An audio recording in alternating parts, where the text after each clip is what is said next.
Upon adopting him, I decided to name him Gus.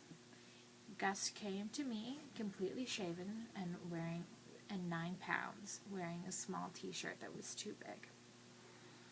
When I first adopted him, he rode in my lap on the entire drive home, very scared and shaking.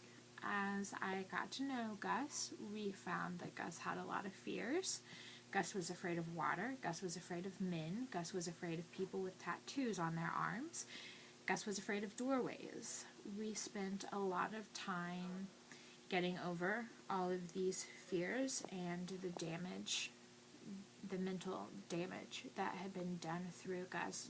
Rescue dogs frequently have fears of things like doorways because the lives that they lead before they are rescued, people shut them indoors.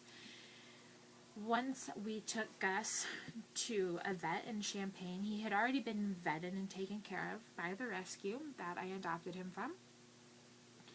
We found luxated patellas in his back legs, which there was a consensus between his first vet and the vet that I took him to, that the consensus was it came from Gus's life before I had adopted him. Gus's story starts in a puppy mill where he was used to breed dogs from as soon as he was old enough to be bred.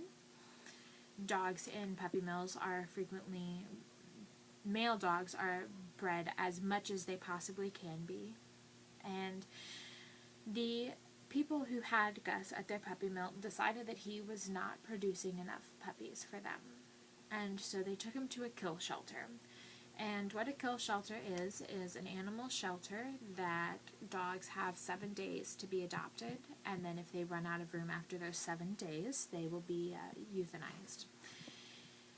Gus was found at the shelter, soaking wet, matted. He had never been groomed, he had never been bathed, and absolutely terrified.